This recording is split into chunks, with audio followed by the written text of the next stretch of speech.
What hidden gems will we unearth tonight? Find out in the Hairband Basement.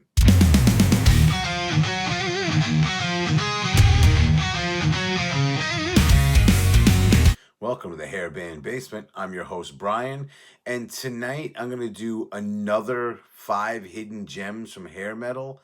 The last couple of, when I did this video before, the last video when I did 5 more 10 out of 10 albums, even my very first video were another 5 10 out of 10 albums. A lot of you guys in the comments were bringing up a lot of bands that I figured, you know what, these bands aren't that well known. Maybe I guess I'll do another hidden gems episode and kind of highlight another 5 of these bands. So I think it's well worth it. So let's get to it. No respect. No respect. All right, the first band, a lot of people that are into this genre of music know about this album, and it's very well received. And that's the debut by Vane, No Respect, from 1989. A fantastic album. I think someone suggested this for one of my 10 out of 10 videos. It's a great album. Davey Vane was a producer, and he produced Death Angel's debut, and he decided, I'm going to make my own band. They got signed to Island Records, and one of the stories that Davey tells is that when he was talking to the vice president of Island Records, he said, "Go into the studio and sound like you're young, hungry, and broke. A bunch of guys that want to do nothing but play music and have sex." That's a hell of a way to kind of, make your album sound like. How do you make your album sound like that? Anyway, that was kind of like what they were looking for. And they actually toured with Skid Row in the United Kingdom for this album. And I've always said this about this album. It is full of attitude and swagger. There is just an attitude about this album that just, it sounds like a bunch of guys that want to play music and have sex. I'm surprised they didn't add in drugs or drinking or partying or anything like that. It was the 80s. Some of the singles from this incredible album. Beat the Bullet was the first single, and I saw that in Headbangers Ball. I was like, I got to get this album. And I got it on cassette because I'm an old fuck. But I actually upgraded, quote unquote, to CD, I want to say maybe 15 years later or so, because it's such a good album. Like, I got to get this on CD. So that was always on Headbangers Ball. And the follow-up single was Who's Watching You, which I liked. I think I like that song more. It's a better song, though both songs are great. And unfortunately, it didn't really go anywhere. The songs didn't catch on. They didn't become hits. Some killer deep tracks. Secret, the lead-off song to this album, is a great way to start this album. Aces is really good. No Respect, the title track, is fantastic. Icy, Ready to close out it's a 10 out of 10 album. That's a 10. Really good stuff on this.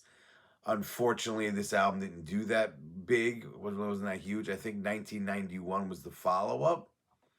And they put out a bunch of albums since, but nothing ever went huge. Disintegrate Together was their latest album that came out like a year or two ago. Unfortunately, these guys they didn't get the big fame and money as they deserve, because this is a 10 out of 10 album. It is so fantastic. Just can't get away. The next album is Rat Race by Child's Play, released in 1990. These guys were right out of Baltimore, and they formed back in 83. And after some lineup changes, they were finally signed to Chrysalis Records, at the same record company that had Slaughter on it. Rat Race, like I said, was their debut, came out in 1990. The album was kind of a regional success, especially in Baltimore. People around the area also knew about these guys, and did pretty successful around there. And they went on tour opening for Cold Sweat, but nationally, it really didn't. It didn't get big. That's why it's a hidden gem. It just wasn't a huge album. I mean, unless you're outside the Baltimore area or happen to have the album, you really didn't know much about these guys. Sadly, the lead singer and guitarist Brian Jack passed away in 2012, though I think they might be touring with a new vocalist. It's still a great album. Let's go through some of the songs. Rat Race was the only song to have a video, and that was the reason why I got this album. Again, saw it on Headbangers Ball, and Headbangers Ball played a lot of these albums and songs, or a lot of the songs, and I got into a lot of bands from this, from that show.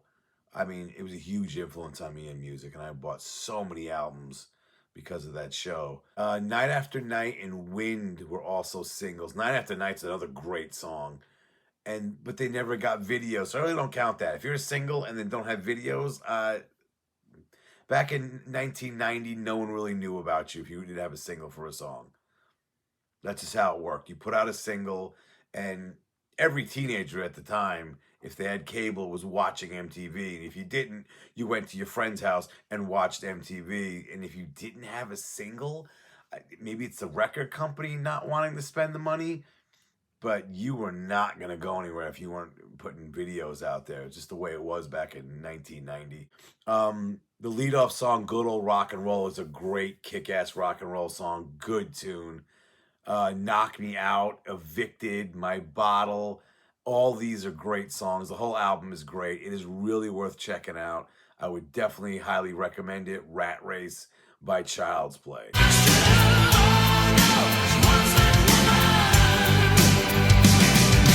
All right, the next album, a lot of people actually said this on my 10 out of 10 videos and Hidden Gems video. These guys, I think, definitely should have been bigger.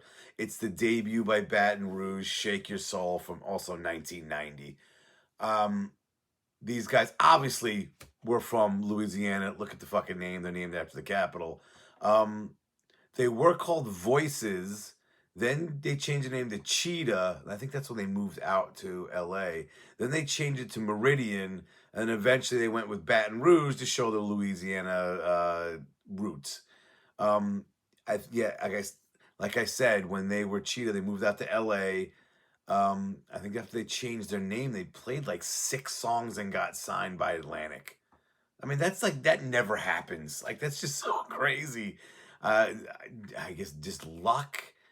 You got to have some talent too. There's no way a record executive is going into a club and you suck and go, I saw them 6 times. I'm going to sign them. You have to have some kind of talent, put on a hell of a show, or at least get people lining up outside to get attention of a record exec to come down and check you out. On this debut, they had a lot of guest musicians playing drums and keyboards for these guys.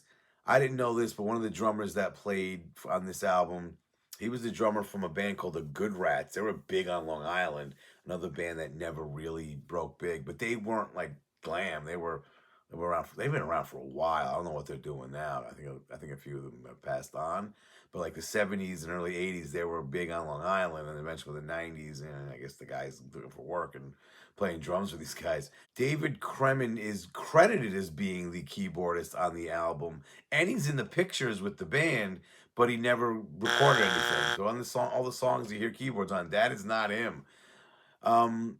Kelly Keeling is a great vocalist. He's got a really powerful voice. He actually went on to work with a lot of other guys. One of the more famous, one of my personal favorites, he actually recorded the song I'm on Fire with Blue Murder on their second album, Nothing But Trouble. I think it's a great album. I think he did tour with them, but on the album, that's the only song he sang. Baton Rouge did put out a follow-up album in 1991, Lights Out in the Playground, which is pretty good as well. I mean, the only single I know from this debut was Walk Like a Woman, and if you look at the video, it's corny as all hell. They literally act out all the lines and catchphrases in the song. It's a good song. It is the song that made me get the album. But yeah, it's like okay, we got it. You got You got them sing for your supper. She's literally like singing in front of food. Like it's come on. Um, but the song is catchy as hell. And a lot of these songs on this album are. They got those heavy background vocals with catchy choruses. I mean, some other killer tracks. Doctor, the leadoff song. Big Trouble is good. Bad Times Coming Down. Baby's So Cool. All of them have those really hooky, mass background vocal choruses, which it was a sound they had, which I thought they did really well. It's About Time was a ballad that I think should have been big. I mean, everything about this album had commercial hit on it. Should have been successful, but it's a hidden gem. It is a great album. It's a great album. Unfortunately, they never really broke big, but it's a class. It's great. Definitely check it out. I just want to take a minute here, a little break from the action, to thank you all for tuning in and watching. I also want to plug some of my stuff that I got going on here as well. You can find me on X, formerly known as Twitter, at HB Basement, always talking music there. And you can catch my radio show on Stationhead. Download the app, put in Hairband Basement in the search, and you can listen to deep tracks from the greatest genre of music, hair metal. I have live shows every Friday at 8:30. Now, back to the entertainment. Push and pull, let's to the wall.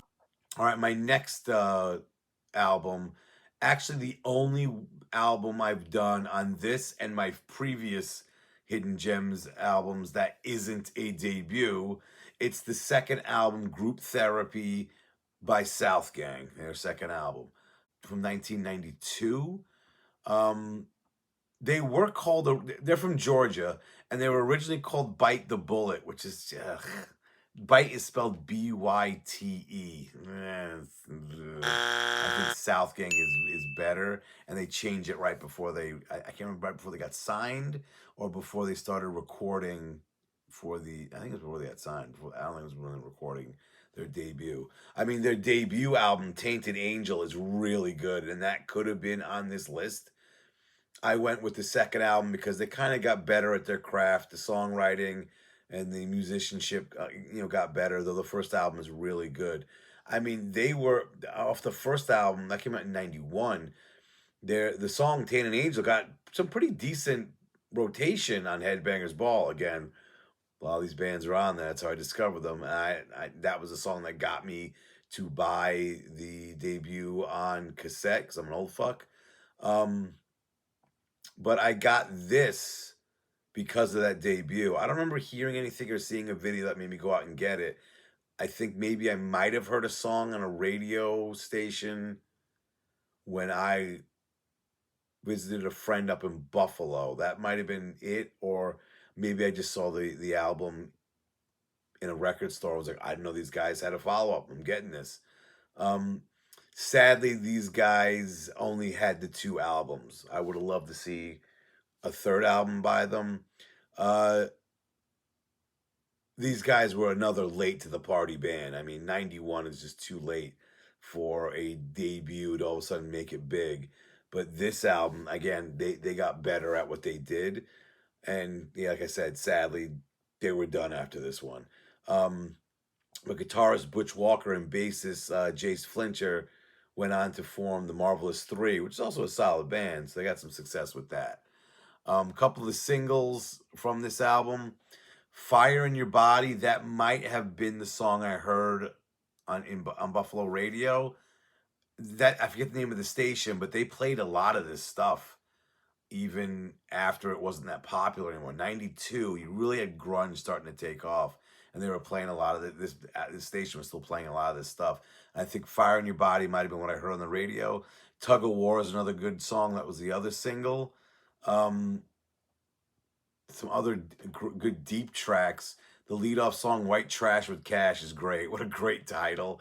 "Water Under the Bridge" is a fantastic song. "Culture Clash City" is really good. "My Best Friend's Girl," of course, they always got all these bands every now and then would have some song about, oh yeah, my best friend's got a girlfriend and God, I want to nail her. Like, what are you doing? What the hell are you doing? Yeah, a lot of bands and stuff like that. And Legend of CC Road's a good one too. it's about going into some backwoods, haunted woods or some shit, haunted swamp. It's a really good song though. Um, the two songs, "The Call" and "Misery," they go into each other, so like it's almost like one big long song, but yet that song is epic. Oh, it's so good. Even though it's labeled as separate tracks, you have it on CD, it separates the two, but the call leads into Misery, and at the end of Misery, it starts playing. They start playing the same part that came from the first song. Really good tracks right there. Those could have been singles. Again, 92. Come on. Thanks, Grunge. I recommend both of their albums. Both are really good albums. I could have put the debut here, but obviously I went with Group Therapy. Yeah, definitely go check both of them out. That's a 10.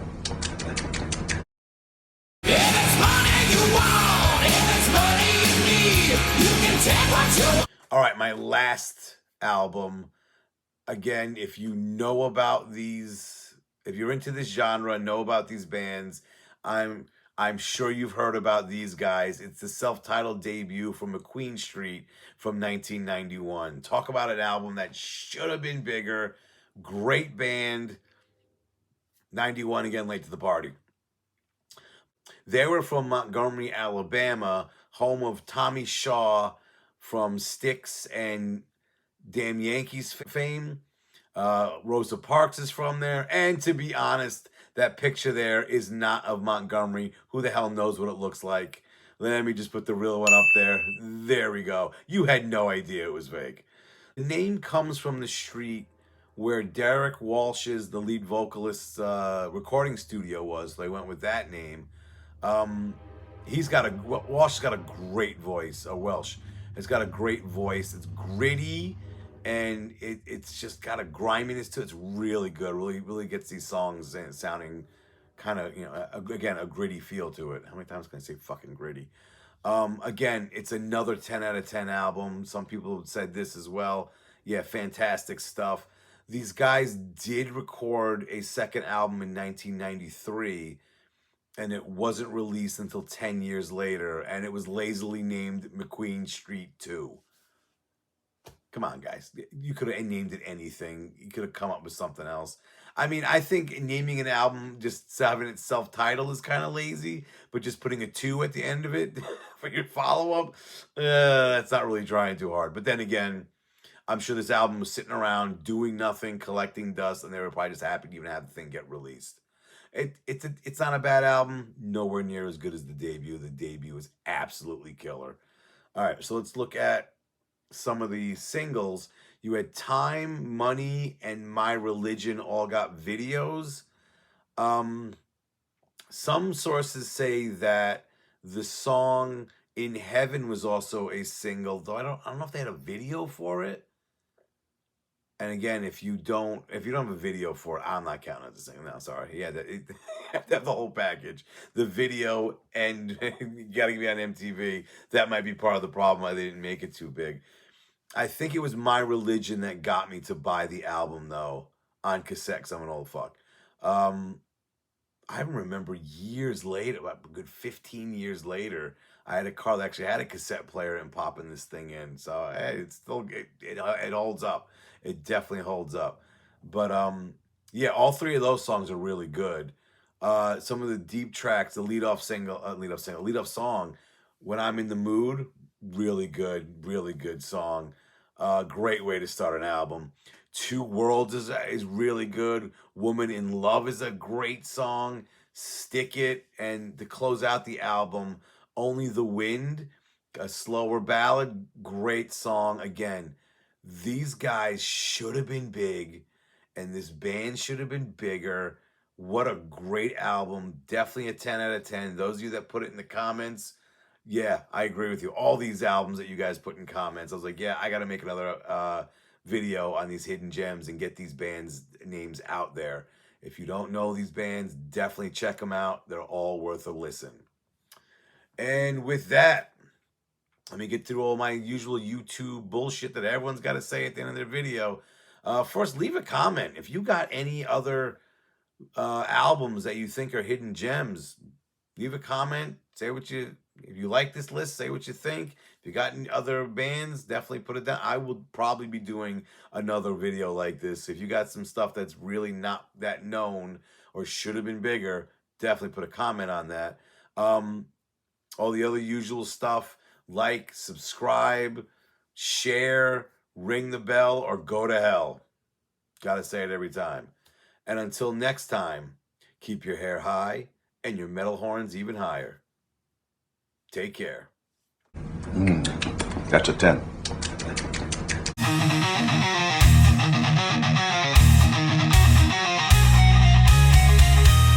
Brian, what the hell are you talking about? I don't know.